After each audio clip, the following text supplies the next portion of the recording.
Bien, estimados, inmediatamente pasamos con nuestra tercera y última tema de la tarde, en esta oportunidad a cargo de nuestro tercer expositor, el doctor Pedro Grandes, quien nos trae el tema denominado La propiedad en un Estado de Derecho. El doctor Pedro Grandes es abogado por la Universidad Nacional Mayor de San Marcos, con magíster en Derecho, en mención en Política Jurisdiccional y un máster en Argumentación Jurídica por la Universidad de Alicante.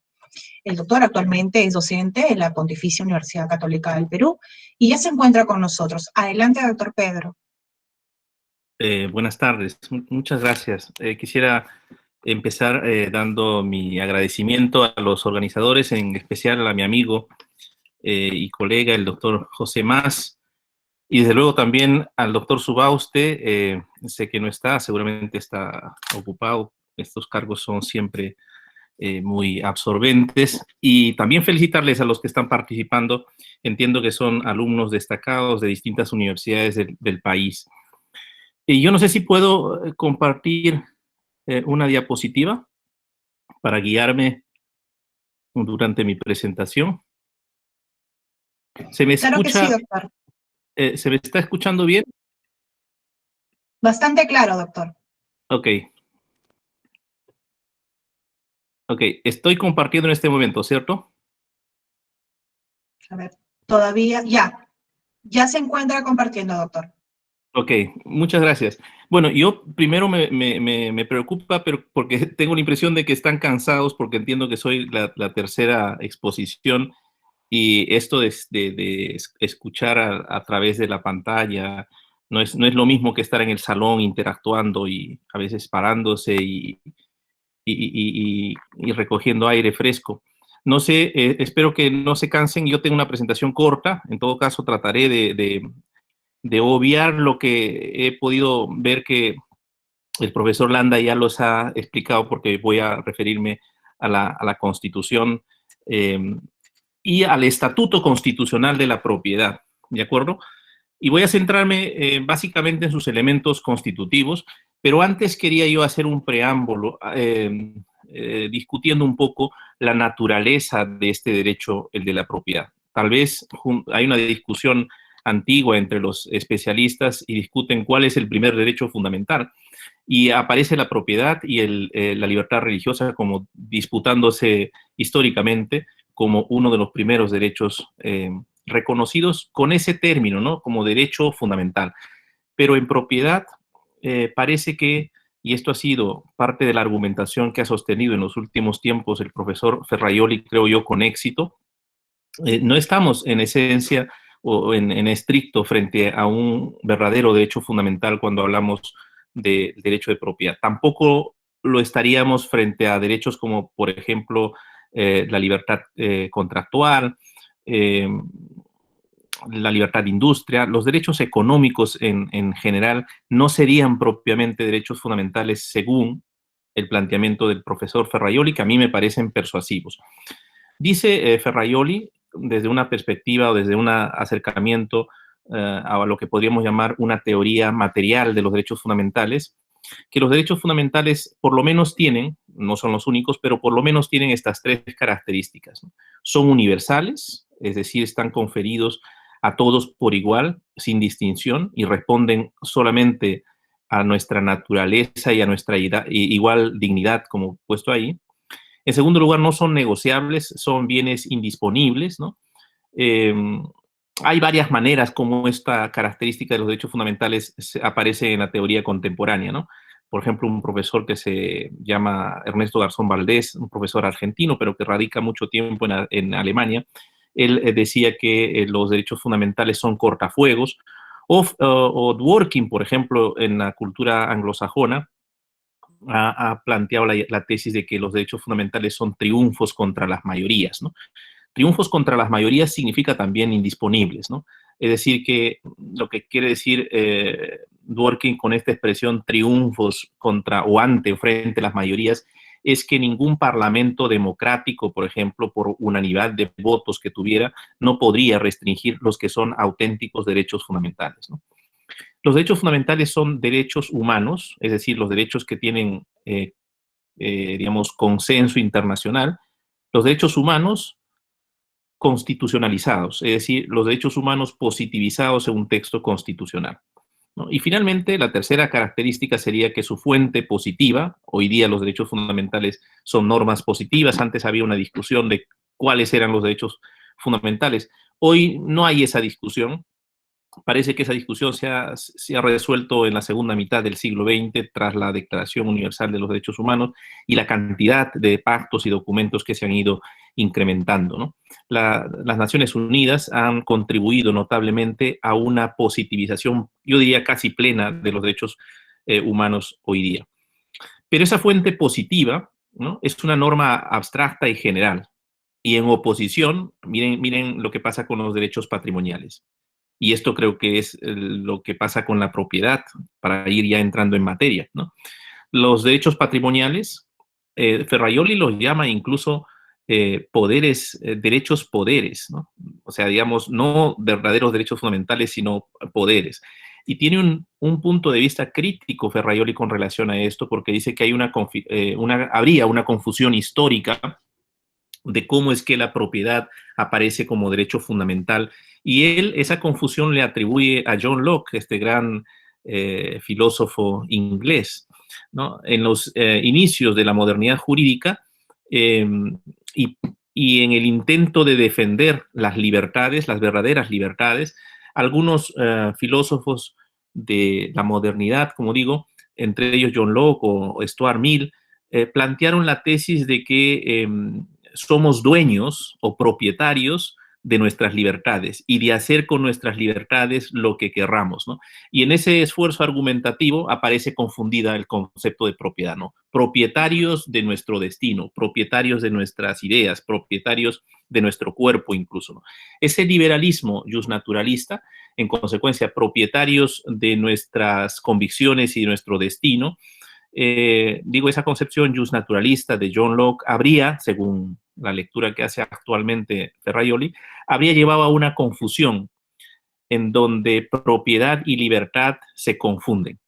Y esa confusión aparecería hoy en algunos textos también positivizados incluso, y presentando a los derechos patrimoniales o a los derechos poderes como si fueran verdaderos derechos fundamentales, y él cree que ese es hoy día uno de los déficits del constitucionalismo de nuestros días. Es decir, por ejemplo, a veces presentamos efectivamente la libertad, por ejemplo, contractual, ¿no?, como un bien sagrado. En estos días lo hemos visto incluso en el discurso del Tribunal Constitucional, ¿no?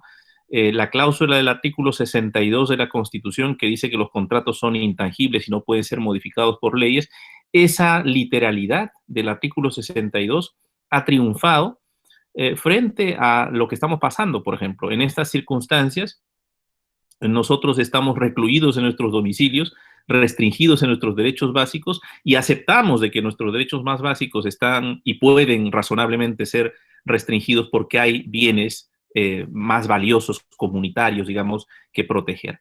Sin embargo, el tribunal lee el artículo 62 de la Constitución como si fuera un bien irreducible, ilimitable, incluso en las circunstancias actuales. No digo, y no haré un comentario sobre las circunstancias en las que el tribunal emite un dictamen como este. Me refiero obviamente a la ley de la suspensión del pago del peaje. Esa ley era absurda, sin duda, pero como principio general me parece que el tribunal pudo haber dicho algo más interesante, ¿no? Es decir, que el legislador también eventualmente podría restringir cuando hay buenas razones de, digamos, de atención social o a una calamidad o a una pandemia como la que estamos viviendo. Otra cosa es que la ley sea mala, ¿no?, pero eso no quita, creo yo, de que en estas circunstancias todos los derechos puedan ser objetos de restricciones.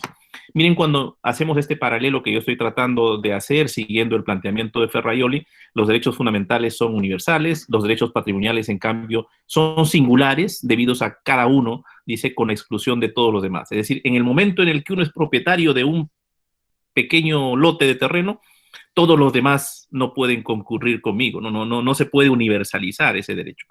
El derecho de propiedad no es universalizable, porque a él tienen acceso los que pueden, ¿no? No podría el tribunal, ningún tribunal ningún Estado en el mundo garantizar la universalidad del derecho de propiedad. En algunos estados, en los estados donde hay una política social más acentuada, se empieza a discutir el derecho a la vivienda, por ejemplo, ¿no? A un derecho a un mínimo existencial, pero no se llega a más, ¿de acuerdo? En segundo lugar, los derechos patrimoniales sí son negociables, pues son vendibles, pueden estar a disposición en el mercado. La idea es que están en el mercado, ¿no? Y en consecuencia, en eso también se distinguen de los derechos fundamentales. Y finalmente, el título habilitante de los derechos patrimoniales en general y en particular del derecho de propiedad, obviamente es un acto privado, un negocio privado, ¿no? A diferencia de la fuente positiva de los derechos fundamentales que normalmente o siempre es una norma de carácter general y abstracto. De esta manera, Ferrajoli pone el acento en la necesidad de distinguir lo que son verdaderos derechos fundamentales de los que son, yo diría, en nuestro contexto hay que hacer esa distinción que me parece que es importante entre derechos fundamentales y derechos constitucionales. ¿Por qué? Porque la propiedad, por ejemplo, sin ser un derecho fundamental por su naturaleza, ¿no? Sin embargo, sí es un derecho constitucional, o si queremos verlo así, un derecho constitucionalizado, como vamos a ver de inmediato. En Europa esto se nota claramente en las constituciones más cercanas en su influencia a nuestro constitucionalismo. Estoy pensando, por ejemplo, en Alemania, en España. En ninguno de esos dos países la Constitución reconoce a la propiedad como derecho fundamental, ¿no? Y esta es la razón por la que se discute permanentemente si, por ejemplo, una figura como la garantía del amparo en España, por ejemplo, puede usarse para defender el derecho de propiedad, ¿no? Hay algunos casos famosos, sin duda, que han llegado al Tribunal Constitucional, pero por otra vía que el Tribunal Constitucional español ha utilizado más de una vez, que se llaman las conexiones satélite, ¿no? En el derecho europeo y en particular, tanto en España como en Alemania, donde hay amparo, porque no en todos los países hay amparo en España, en Europa. Italia, por ejemplo, no tiene amparo, pero en estos dos países, Italia, España y Alemania, el amparo está restringido a un catálogo cerrado de derechos fundamentales. En el sistema español, por ejemplo, el amparo solamente puede usarse válidamente para proteger derechos que están en una lista que van del 14 al 28 de la Constitución. Si hay un derecho que está en otra disposición, hay que hacer alguna conexión con esos derechos del 14 al 28. ¿De acuerdo? Y esto pasa con la propiedad en algunos casos extremos, ¿no? Que se han amparizado, pero normalmente la propiedad tiene otro mecanismo de protección constitucional también, porque en Europa y en España en particular está bastante claro que la tutela de los derechos fundamentales no es exclusiva de los jueces constitucionales y menos del Tribunal Constitucional. De ahí nos viene esa semántica que nosotros a veces repetimos acá también, en el sentido que el juez ordinario también es juez constitucional y juez de protección de los derechos fundamentales. Entonces, hay otras vías de protección para el derecho de propiedad, ¿de acuerdo? Si alguien desea hacerme alguna interrupción, no hay problema, porque voy a ir avanzando. La segunda consideración general, antes de entrar propiamente al contenido específico del derecho de propiedad, que me gustaría compartir, digo, la segunda consideración general, es qué significa tener un derecho en nuestro contexto cultural, ¿no? Y esto es importante, creo, tenerlo porque hay tendencias, ¿no?, a asumir de que si no está explícitamente expuesto en la Constitución, no tenemos el derecho, ¿no? Y hay una teoría, yo diría que es la teoría hoy día dominante en el discurso de la dogmática constitucional, pero también en la jurisprudencia, tanto de la Corte como del Tribunal Constitucional, que es lo que a nosotros nos interesa, como espacios donde se crean y se recrean y se interpretan los derechos, ¿no? En ambos espacios, el de la Corte y el del Tribunal, está presente esta teoría de los derechos fundamentales con una cierta influencia del derecho europeo y en particular del derecho alemán, que viene a plantearnos la separación entre lo que son los enunciados del texto, de los textos positivos, pueden ser constituciones, convenciones, ¿no? Los enunciados, los textos, y las normas, los textos y las normas. Esta teoría viene a plantear la idea de que un derecho fundamental puede puede recogerse explícitamente en un enunciado. Este es el caso seguramente del derecho de propiedad, por ejemplo, del 2.16 de la Constitución. Explícitamente está ahí, ¿de acuerdo? Pero hay otros derechos fundamentales que Alexi, al menos, este profesor alemán, Robert Alexi, los llama derechos por adscripción. Es decir, derechos que se desprenden de una cierta asignación de significados, ¿correcto? Se pueden poner varios ejemplos. Por ejemplo, el derecho al agua hace muy poco ha sido positivizado en una reforma constitucional, pero el derecho al agua apareció como una adscripción de significado del derecho a la salud y a la vida. El tribunal dijo que de esos enunciados se puede desprender el derecho al agua, ¿no? Hay muchos derechos importantes en nuestro derecho constitucional que no están explícitamente. Curiosamente, por ejemplo, el derecho a un juez imparcial, tan importante como derecho de los justiciables, no está explícitamente en la Constitución. Está el derecho a la independencia judicial o la garantía de la independencia judicial, pero la imparcialidad no. Es verdad que la imparcialidad, el derecho a tener un juez imparcial explícitamente, uno podría decir, está en el artículo 8 de la Convención Americana. Pero si quisiéramos decirlo en términos de norma constitucional, tendríamos que apelar a la construcción interpretativa que ha hecho el Tribunal Constitucional desde tempranamente, ¿de acuerdo? El derecho al juez imparcial es, dice el Tribunal Constitucional, un derecho implícito, ¿de acuerdo? Esas son construcciones. También hay muchas construcciones, no solamente de derechos autónomos. Tal vez la construcción más permanente, necesaria, indispensable de los derechos fundamentales son las posiciones jurídicas que se habilitan con una determinada manera de interpretar los derechos. ¿Qué son las posiciones? Bueno, el ámbito de protección que se extrae de cada derecho fundamental. Entonces, tener un derecho supone una interacción entre enunciados, construcciones interpretativas y posiciones de derecho fundamental.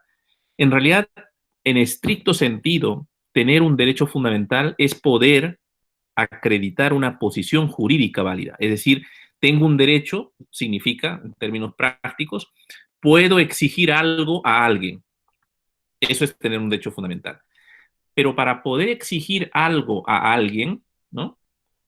Tengo a veces que argumentar y construir una respuesta que a veces me tiene que dar el sistema judicial. La construcción de posiciones jurídicas válidas es especialmente relevante en la doctrina y en la jurisprudencia constitucional contemporánea. ¿Por qué? Porque no siempre aparecen habilitadas esas posiciones de simplemente leer un artículo de la Constitución o de la Convención. Muchas veces esas posiciones jurídicas, uno se pregunta, ¿tendré el derecho? Y entonces muchos abogados tienen que argumentar para tener el derecho, ¿no? Se pueden poner muchos ejemplos de posiciones jurídicas habilitadas recientemente que son desarrollos de la jurisprudencia. Por ejemplo, lo que se conocía antiguamente como el hijastro. ¿Tiene derecho a igualdad de trato con el hijo? Digamos, antes había la distinción, incluso en el Código del 84 se mantuvo todavía, y lamentablemente se mantiene, por ejemplo, una cláusula que dice que el hijo que no ha nacido dentro del matrimonio tiene derecho a una herencia relativa al 50%. Hay una disposición en ese sentido en el Código Civil. Claramente una disposición, un enunciado del Código Civil incompatible hoy día con la Constitución. Pero está ahí, nadie lo ha modificado, al menos explícitamente.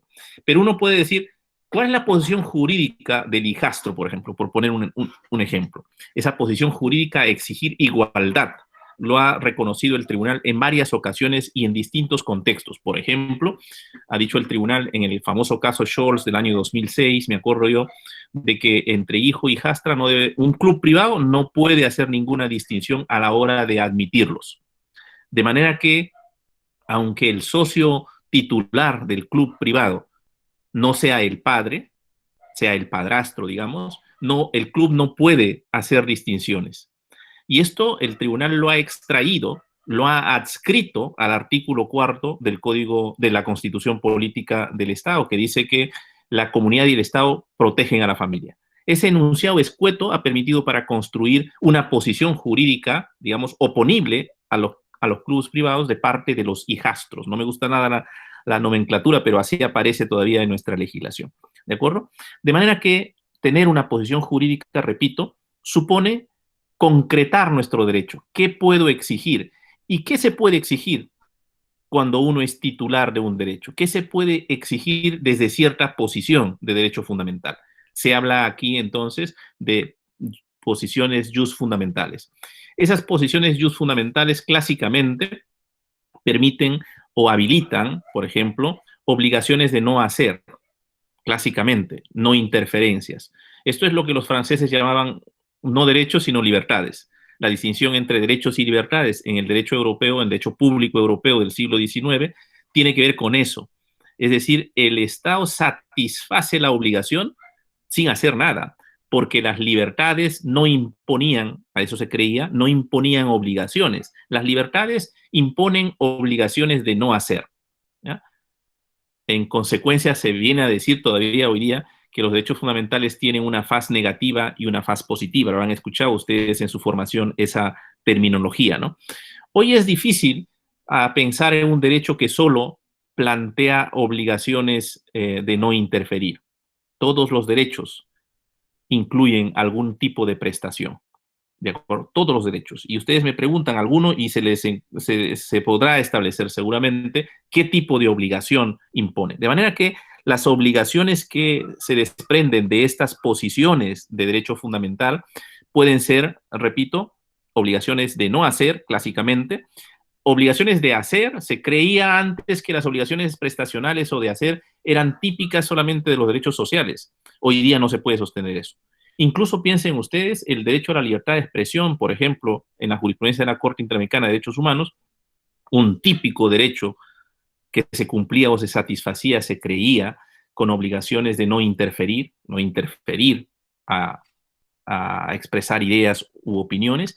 Sin embargo, hoy día la Corte dice que los estados están obligados a que en cada estado existan opiniones plurales. El pluralismo forma parte de una de las exigencias del derecho a la libertad de expresión. De manera que si en un estado de pronto una sola empresa o una sola corporación empieza a copar todos los medios de producción de información, el Estado tendría que hacer algo para matizar eso, para generar pluralismo de las ideas. Miren cómo surge ahí una obligación estatal de crear el pluralismo o de promover o de incentivar el pluralismo, ¿de acuerdo? Pero en los últimos tiempos entre nosotros no solamente se trata ya de obligaciones de hacer, de dar, sino también de reformas institucionales. Es decir, algunas posiciones jurídicas de derecho fundamental pueden generar o pueden exigir de parte de las autoridades estatales una obligación de reformular sus procedimientos o de reformar un sistema. ¿De acuerdo? Yo he estado pensando, por ejemplo, para ir entrando ya en materia, en la última sentencia del Tribunal Constitucional que intenta proteger al tercero registral.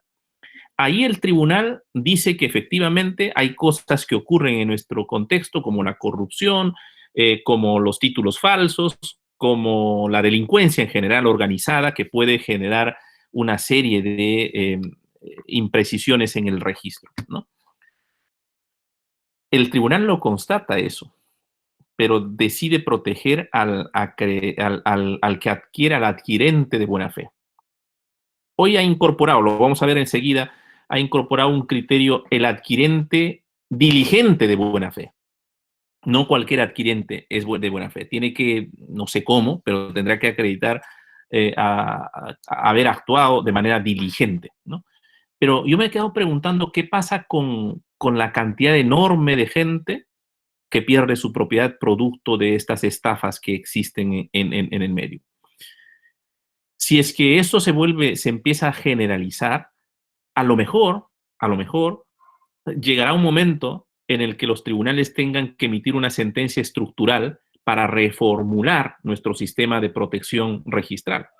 Porque la constatación, la interferencia al derecho de propiedad se constatará que es sistémica y que tal como está funcionando el sistema registral no protege o genera una serie de vulnerabilidades que no puede soportar más el sistema de tráfico comercial. Y en consecuencia podrá obligar, estoy imaginando, ¿no? Estoy especulando, podrá ordenar como consecuencia de que el derecho de propiedad no está adecuadamente protegido, podría ordenar un tribunal una reformulación del sistema registral, del sistema catastral. ¿Por qué? Porque son formas institucionalizadas de proteger el derecho de propiedad. ¿De acuerdo?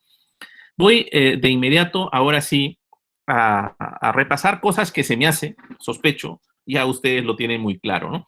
Porque en este esquema que yo he planteado de cómo se construyen los derechos, unas son las disposiciones, los enunciados de las fuentes del derecho constitucional o convencional, otras son las interpretaciones, en realidad las normas de derecho fundamental o derecho constitucional son construcciones interpretativas.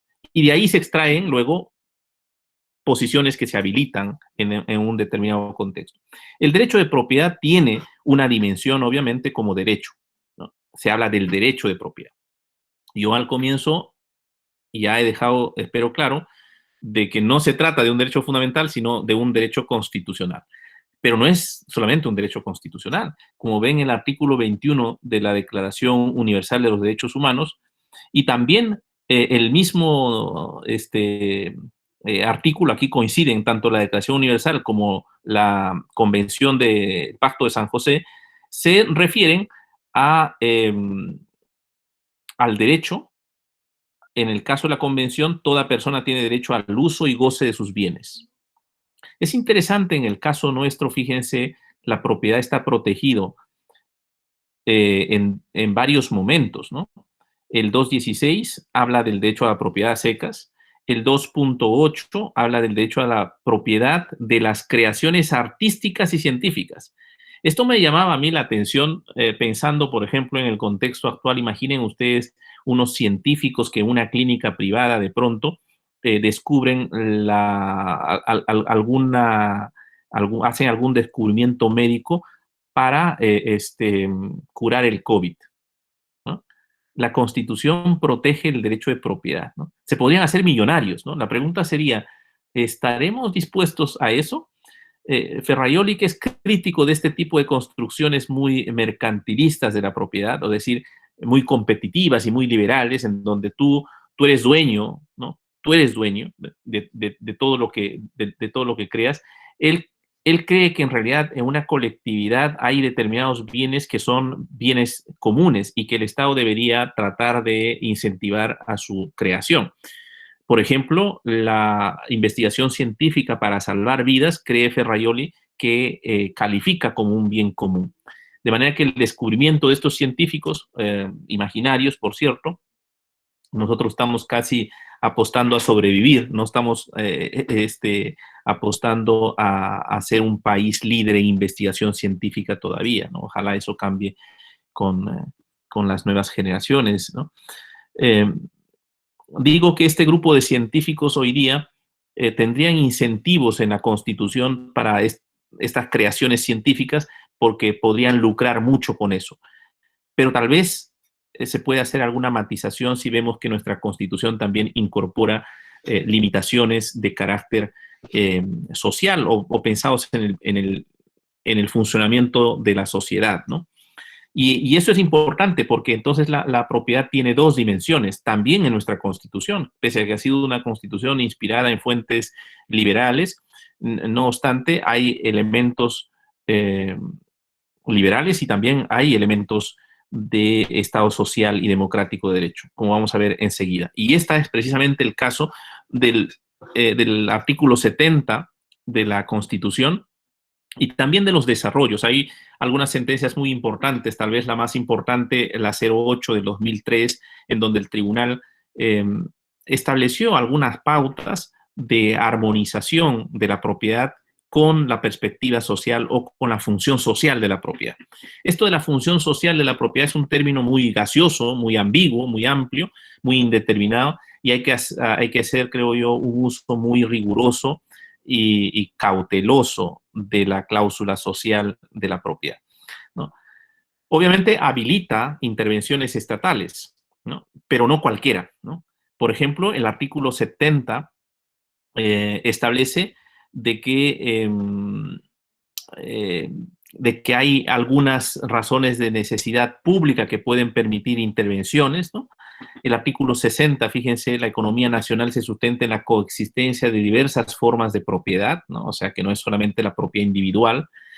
No ha habido un desarrollo del artículo 60 en nuestra jurisprudencia y, sin embargo, podría perfectamente plantearse, por ejemplo, qué significa varias formas de propiedad en el marco, por ejemplo, de un pluralismo social que tenemos en las comunidades campesinas, ¿no? La propiedad campesina tiene una regulación especial, como sabemos, y tiene también, sobre todo las comunidades indígenas, las que son originarias, ¿no?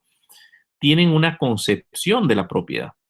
Por ejemplo, en las comunidades indígenas, sobre todo del Ande, de la sierra, no hay manera de separar suelo, subsuelo y aire, como es la concepción liberal, mercantilista de la propiedad. Y uno podría decir, esta lectura de una economía donde coexisten diversas formas de propiedad, a lo mejor necesita una lectura comunitaria también de la propiedad. Una lectura comunitaria o una lectura, digamos, en clave de comunidades indígenas en América Latina ha propuesto la Corte Interamericana de Derechos Humanos en más de un caso. El más importante, tal vez, el caso Saramaca, un caso donde la Corte habla de que las comunidades tienen una relación espiritual con el territorio y donde hablan no de propiedad privada, sino de propiedad comunal y de territorio, ¿no? No de propiedad, sino de territorio, que tiene una connotación diferente para el caso de las comunidades. De manera que esa dimensión social de la propiedad me parece muy interesante para ver los usos que puede tener. Uno de esos usos, o una de esas construcciones, creo, puede ser haciendo visible la perspectiva de las comunidades también en la forma como ellos, estas comunidades, entienden la propiedad. Si se asume esta tesis de la Corte Interamericana de Derechos Humanos, que dice que hay una perspectiva en las comunidades diferente a la visión occidental, burguesa, liberal de la propiedad, entonces yo me he preguntado, ¿qué pasaría si el Tribunal Constitucional, frente a un proyecto extractivo, por ejemplo, plantea de que no es verdad eso que aparece también en la Constitución que dice que el Estado es propietario de los recursos naturales? Habría un conflicto, por lo menos se podía plantear como conflicto, es decir, la perspectiva comunitaria que no permite la separación del suelo y del subsuelo, por un lado, y por otro lado la idea de que el Estado es propietario de lo que está debajo del subsuelo y que puede incluso otorgarlo en concesión, ¿no? No se ha planteado esos términos, en esos términos ninguna discusión acá, pero sería muy interesante y yo creo que habrían argumentos hoy día, sobre todo sobre la base de la jurisprudencia, repito, de la Corte Interamericana de Derechos Humanos, ¿no? Una vez visto la dimensión subjetiva, la dimensión social, conviene decir algo sobre la garantía convencional y constitucional de la propiedad. ¿Qué tipos de garantías existen?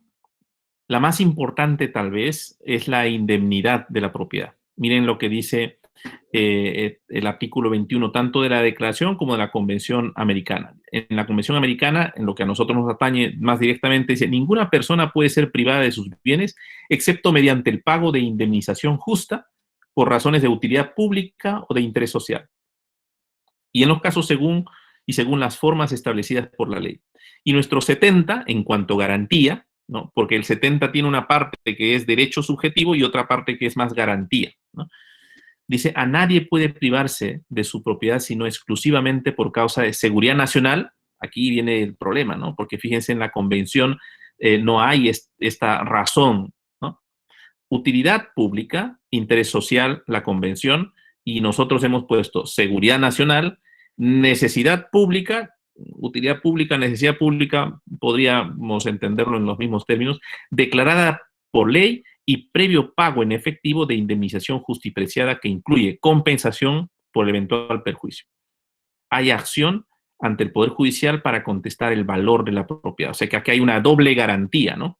La garantía, vamos a llamarlo así, administrativa de un debido procedimiento que establezca el justiprecio, y la garantía judicial para que un tercero imparcial pueda resolver los conflictos sobre el monto del justiprecio.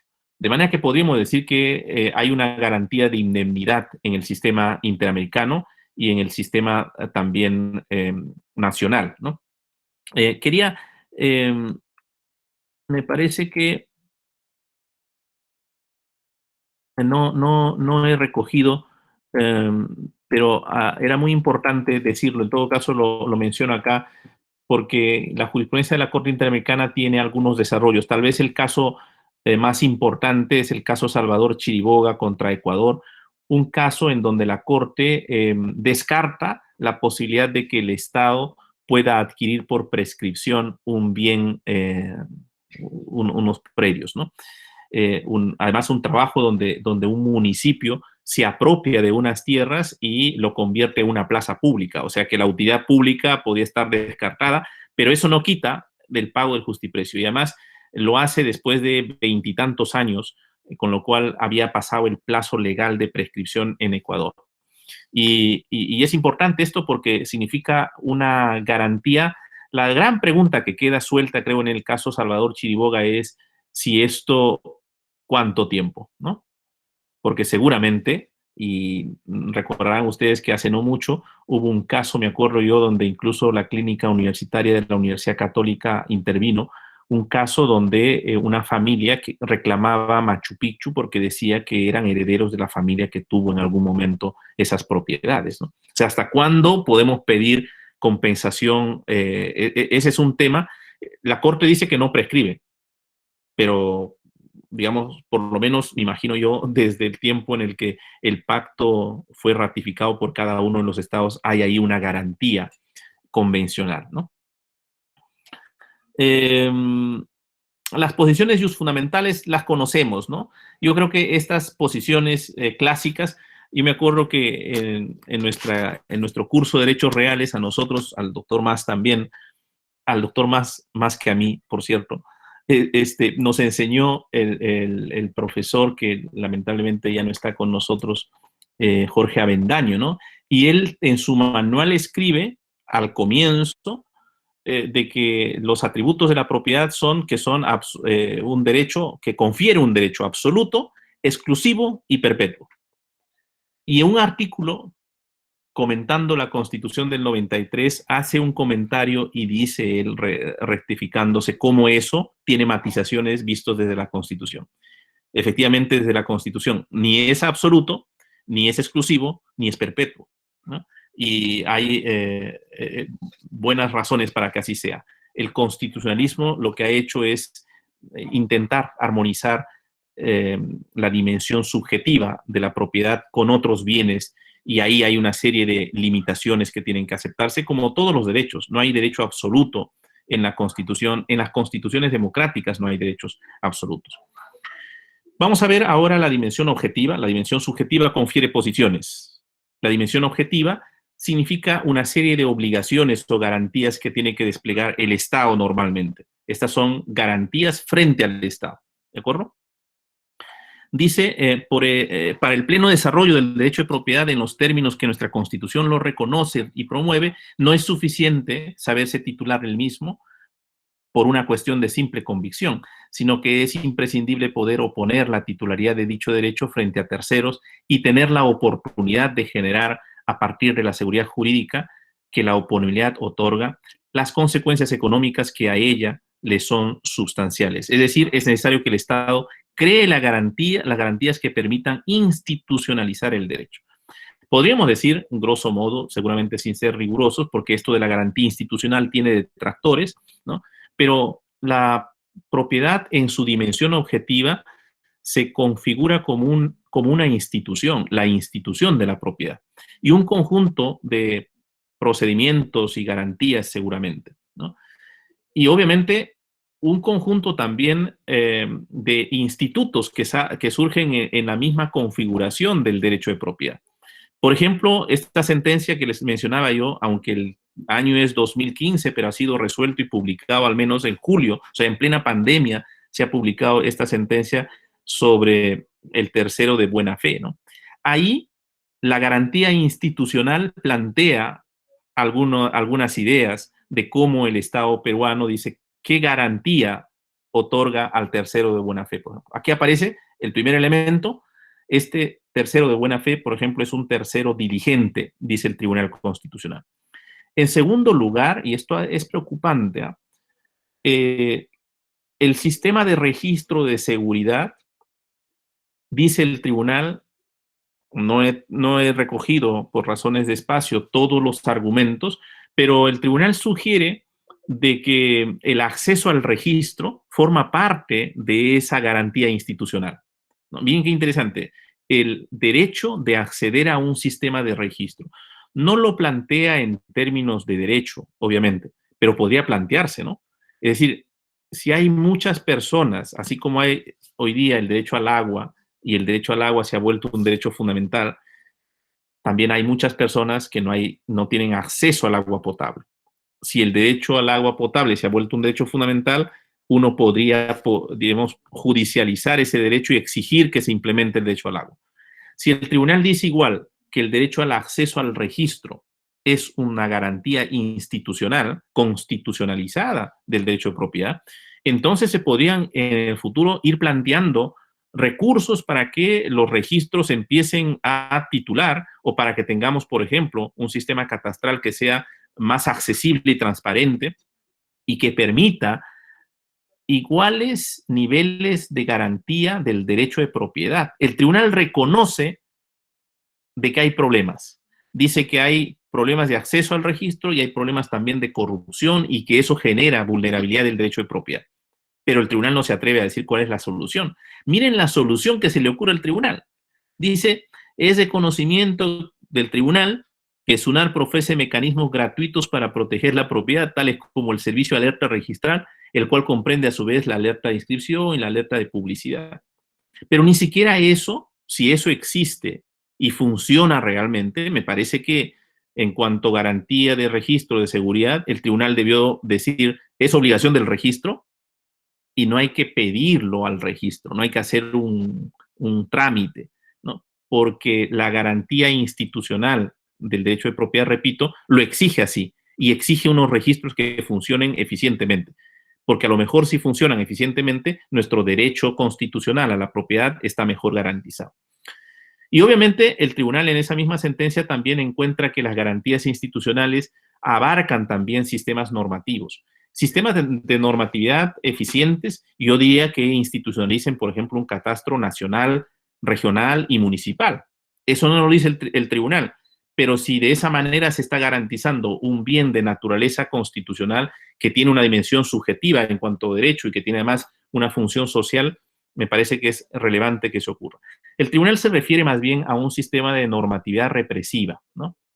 Dice, si bien el ordenamiento jurídico peruano en la actualidad ha previsto mecanismos legales para prevenir y eventualmente para sancionar a los notarios, a los jueces y a los registradores, no se advierte, dice, una regulación suficiente que pueda prevenir la comisión de ilícitos por parte de árbitros y registradores, lo que constituye, en atención a los derechos y bienes constitucionales en juego, una tarea pendiente del legislador. Esto también sorprende, porque lo que creo el tribunal ha identificado es un sistema institucional de garantías del derecho de propiedad, que comprende instituciones del derecho privado y también una serie de mecanismos de protección del sistema de normatividad. Y entonces creo que la sentencia debió ser una sentencia exhortativa que establezca la obligación del Parlamento en este caso, o incluso eventualmente de otros sistemas de normatividad que permitan una mejor garantía del derecho de propiedad y sobre todo, no solamente el tercero de buena fe, porque lo que el tribunal pone en evidencia es que con las estafas, quien queda desprotegido finalmente, al menos con la decisión del tribunal, no es el tercero está bien, solamente tiene que demostrar que ha sido diligente en la adquisición del bien. Quien queda desprotegido es el que ha sido despojado de su propiedad. Sobre eso el tribunal no dice cuál es el mecanismo de protección. A mí se me ha ocurrido, por ejemplo, no sé, se lo planteo como idea, pero seguramente en las tasas registrales que se cobran, podrían establecerse un monto para un seguro para cuando suceden estas cuestiones, el ciudadano, el propietario, pueda accionar contra el sistema registral, porque el sistema registral no está siendo eficiente, sin duda. Solo así se explica que eso esté ocurriendo. O a veces el mismo sistema registral, como hemos visto, lamentablemente hay funcionarios incluso que han merecido condenas por esto, significa que el sistema está corrompido también en algún sentido. Y entonces eso tiene que ser, obviamente, objeto de compensaciones u objeto de remediación por el Estado. Estoy pensando en algún sistema como hay, por ejemplo, en el sistema judicial, una garantía constitucional por errores judiciales, por ejemplo, ¿no? Bueno, los límites a la propiedad son muy diversos. Yo no he sido exhaustivo para nada, pero solamente por ponerles ejemplos. Miren qué importante, ¿no? La Ley General de Salud establece una serie de limitaciones al derecho de propiedad. Esto que el presidente lo dijo simplemente para asustar a los propietarios de las clínicas es un ejemplo, ¿no? El ejercicio, dice, el ejercicio del derecho a la propiedad, a la inviolabilidad del domicilio, al libre tránsito, a la libertad de trabajo, empresa, comercio, tal, están sujetos a las limitaciones que establece la ley en resguardo de la salud pública. O sea que por razones de salud pública, la autoridad nacional puede establecer limitaciones al derecho de propiedad. El uso o usufructo de los bienes en condiciones higiénicas y sanitarias inaparentes para el fin al que están destinadas constituye un abuso del derecho, dice también son normas del título preliminar. Y este famoso artículo 82 que el presidente mencionó, ¿no? En la lucha contra las epidemias, dice, la autoridad de salud queda facultada para disponer la utilización de todos los recursos médicos asistenciales de los sectores públicos y privados existentes en las zonas afectadas y en las colindantes. O sea que el Poder Ejecutivo tenía habilitado sus competencias en esta Ley General de Salud, no para expropiar, sino para tomar el control de los establecimientos de salud privados. Una limitación, sin duda. No es una limitación sin compensación, sin duda también, sino que es una limitación. Luego está el límite más fuerte, seguramente en esta línea, es el de la expropiación, que ya he mencionado yo y que tiene garantía también convencional, ¿no? El tribunal ha desarrollado y hay una buena cantidad de jurisprudencia sobre cómo el derecho de propiedad se puede garantizar en distintos niveles administrativos, judiciales, y obviamente en todos los casos el pago de un justiprecio no se puede para nada dejar de realizar, ¿no? Este es el caso Salvador Chiriboga, que hace un momento lo estaba buscando, una sentencia del año 2008 que dice: el pago de una indemnización constituye un principio general del derecho internacional, el cual deriva de la necesidad de buscar un equilibrio entre el interés general y el del propietario. Dicho principio ha sido recogido en la Convención Americana en el 21 al referirse a una justa indemnización. Esta Corte considera que para alcanzar el pago de una justa indemnización, esta debe ser adecuada, pronta y efectiva. Hay algunos casos que el tribunal ha empezado a resolver. El último caso, uno que nosotros mismos, yo con mi socio, acabamos de ser notificados de una sentencia del Tribunal Constitucional en el caso de una cooperativa agraria San Agustín, que había tenido un proceso de expropiación en la década del 70 con el gobierno militar, y habían hecho un proceso fraudulento en el que habían puesto un cheque que está todavía ahí en el expediente, es decir, nunca pagaron el justiprecio, ¿no? Y el tribunal lo ha reconocido y ha ordenado el pago del justiprecio, porque aquí ya ha pasado tanto tiempo. La discusión seguramente en la etapa de ejecución va a ser cómo se valoriza eso, pero también en eso hay jurisprudencia del tribunal para actualizar esos valores.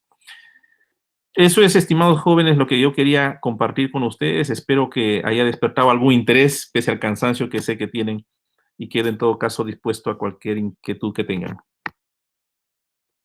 Muchas gracias, doctor Grandes. Tenemos consultas a través del chat antes de culminar esta ponencia. La primera consulta llega a cargo de la participante Noelia Buendía. Noelia agradece la ponencia e indica lo siguiente: en su opinión, ¿cabría realizar algunas modificaciones a la ley de expropiación? Y de ser el caso, ¿cuáles serían? No conozco honestamente en detalle la ley de expropiación, ¿no? Las discusiones que se han planteado en el régimen actual de la ley de expropiación eh, no han alcanzado unos niveles de cuestionamiento constitucional, hasta donde yo sepa. No ha habido un cuestionamiento en esos términos. Más bien, las discusiones sobre la expropiación han estado referidas a temas como utilidad pública, los conceptos estos indeterminados del derecho administrativo, ¿no? Pero no conozco en detalle qué cuestionamiento en particular tiene en todo caso. eh, no sé si ustedes conocen algún cuestionamiento para discutirlo, pero no he revisado yo la legislación de expropiación. Gracias, doctor. La segunda consulta llega a cargo del participante Jan Cóndor. Jan agradece la ponencia e indica lo siguiente. La pérdida de dominio regulado por el Decreto Legislativo 1373, que es una manera de adquirir a favor del Estado sin indemnización ni contraprestación alguna, ¿no resultaría inconstitucional desde la mirada de la expropiación como única manera de privar a la propiedad de un privado a favor del Estado? Sí, esta es una ley que sí ha tenido cuestionamientos y de hecho están en cuestionamiento, hay varios procesos abiertos. Yo espero que entiendo yo que aquí estamos hablando de las consecuencias accesorias de un delito y entiendo yo que esa pérdida de dominio en el marco de un proceso está sujeto al resultado del proceso, ¿no? Es una restricción fuerte al derecho de propiedad, sin duda, pero está, como digo, directamente vinculado a los resultados del proceso. Obviamente, si hay una absolución, el procesado, el encausado en estos casos, recupera o tendría que recuperar todos sus bienes que han sido objeto de incautación, ¿no? Gracias, doctor. La siguiente consulta llega a cargo de la participante Rocío Conde. Rocío indica lo siguiente, previo agradecimiento de la ponencia. La fe pública registral en el sistema de transferencia de propiedad inmueble en el Perú protege al tercero diligente de buena fe, pero hay miles de personas que adquieren sus propiedades guiados por el sistema consensualista que sigue nuestro país. Entonces, ¿qué se debe hacer para acceder al registro de forma más eficiente si en realidad no hay suficientes zonas registrales que cubran el territorio nacional y los costos? Sí, Para formalizar dichas transferencias a veces no es tan accesible. sí, y yo coincido con esto. Yo creo que hay un problema. El tribunal lo identifica también como un problema, el tema del acceso al registro, ¿no? Y la cantidad, efectivamente, de operaciones que en nuestro país se realizan fuera del registro y que están, digamos, sometidos a sistemas informales de garantía y de protección de la propiedad, de algunos peligrosamente manejándose en el límite, ¿no? O sea, si uno va al interior del país, hay gente que se organiza, las rondas, por ejemplo, se han convertido en garantes del derecho de propiedad en muchas localidades del interior del país, ¿no? Y esto significa que no todos los ciudadanos y ciudadanas tenemos el mismo derecho de protección, ¿no?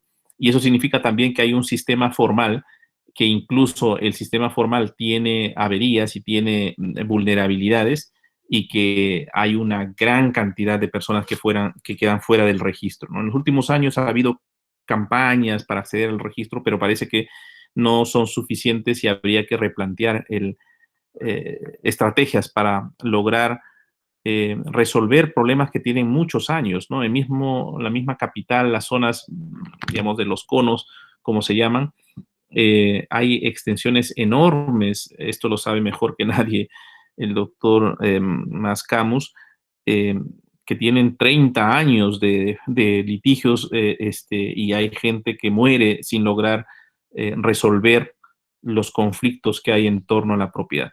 El día que se discuta, creo yo, a fondo, desde una perspectiva constitucional, este tipo de problemas, ahí hay un caso de litigio estructural, como lo llamamos desde la perspectiva constitucional. Es decir, un caso en donde el tribunal tendría que disponer algún tipo de política pública de saneamiento que resuelva estos problemas, porque el derecho de propiedad es un derecho constitucionalizado y convencionalizado, como hemos visto, ¿no? Muchas gracias, doctor Pedro. No tenemos más consultas. Han sido la exposición del doctor Pedro Grandes, estimados. Agradecerle por esta participación, doctor, por sus sabios consejos, sus enseñanzas en esta tarde-noche. Y, por supuesto, también a nombre de todos los alumnos y la superintendencia, un agradecimiento extenso. Invitamos al director de normas y registro, al doctor José Mas, quien tendrá el uso de la palabra para dar las palabras de agradecimiento al doctor Pedro. Adelante, doctor José. Gracias, Melissa. Doctor Pedro Grandes, estimado amigo, muchísimas gracias por tu exposición. Sin duda, el tiempo es corto, pero eso es lo que se puede hacer bajo este sistema de capacitación en línea. Es simplemente despertar motivaciones en los puntos claves, en este caso, la propiedad desde el lado constitucional. Está muy bien. Estamos agradecidos por tus enseñanzas, tus recomendaciones y reiterar el agradecimiento